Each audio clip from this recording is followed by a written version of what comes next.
안녕하세요. 연세의대 세브란스병원 소화기내과 천재희 교수입니다. 여러분은 크론병에 대해 얼마나 알고 계십니까? 아마 이름조차 생소한 분들도 많이 계실 겁니다. 크론병은 대장뿐만 아니라 소화관 전체, 심지어 눈이나 관절까지 우리 몸 곳곳에 염증 반응을 일으키는 희귀 면역질환입니다. 한 유명 연예인이 방송에서 투병 중이라고 고백해 화제가 되기도 했는데요. 최근 국내에서 크론병 발생률이 증가하면서 건강을 많이 위협하고 있습니다. 오늘은 염증성 장질환의 일종인 크론병에 대해 말씀드리겠습니다.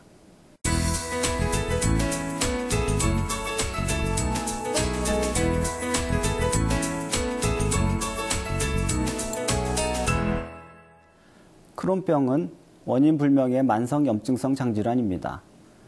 입에서 항문까지 소화관의 어느 부위든지 염증이 나타날 수 있지만 주로 대장과 소장이 만나는 회맹부에 가장 흔하게 발생합니다. 비슷한 질환인 궤양성 대장염에서는 염증 병변이 쭉 연결되어서 나타나는 데 반해 크론병에서는 드문드문 흩어져서 나타나며 여러 곳에 동시에 발생할 수 있습니다. 또한 염증이 장의 점막층에만 국한되지 않고 점막 하층, 근육층, 장막층 등 장의 전층을 침범하는 것이 특징입니다. 크론병의 정확한 발병 원인은 아직 밝혀지지 않았습니다. 다만 전문가들은 면역 조절의 결함으로 정상적으로 장 안에 존재하는 세균에 대해 이상 면역 반응이 일어나고 이로 인해 염증 반응이 촉발되면서 크론병이 발생하는 것으로 추정하고 있습니다. 여기에 유전적 요인과 생활 양식의 서구와 같은 환경적 요인도 복합적인 작용을 하는 것으로 생각됩니다. 크론병 증상의 종류와 정도는 환자에 따라 매우 다양하게 나타납니다. 크론병의 가장 일반적인 초기 증상은 복통과 설사로 통증은 주로 배꼽 주위 또는 오른쪽 아랫배에 나타나고 보통 식후에 더 심해집니다.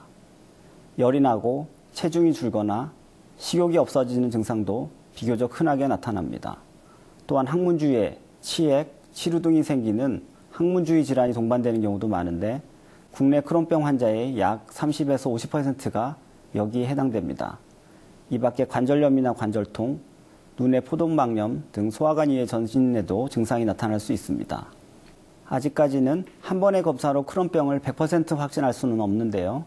복부 진찰과 함께 과거와 현재의 건강 상태, 가족의 병력, 증상이 언제 시작되었는지 등을 먼저 살펴본 후에 필요한 검사를 진행합니다. 일반적으로 실시하는 검사는 내시경 검사, 혈액 검사, MRI와 같은 영상학적 검사, 조직 검사 등이 있습니다. 이러한 검사 소견과 임상 증상 등을 종합해 크론병으로 확진되면 병변의 분포와 범위를 확인해서 환자 개개인에게 맞는 맞춤형 치료를 하게 됩니다. 크론병의 치료는 약물 치료와 수술이 있습니다. 약물 치료의 목표는 염증을 가라앉히고 증상을 완화해서 합병증을 예방하는 것인데 보통 항염증제와 부신피질 호르몬제, 면역조절제 등의 약물을 사용합니다.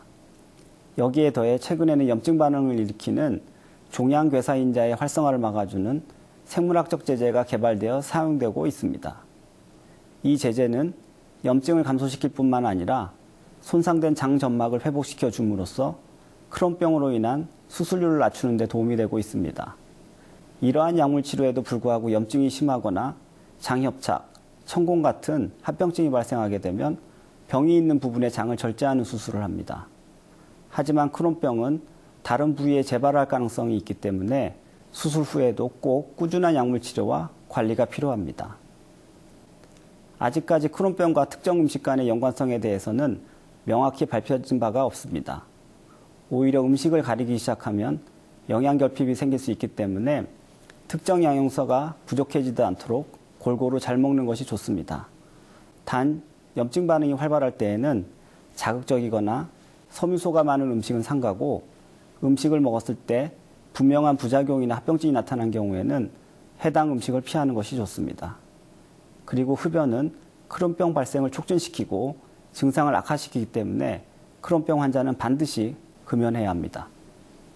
크론병은 비록 완치가 불가능한 만성질환이지만 조기에 발견해서 적절히 치료하고 관리하게 되면 큰 무리 없이 일상생활을 잘 할 수 있습니다.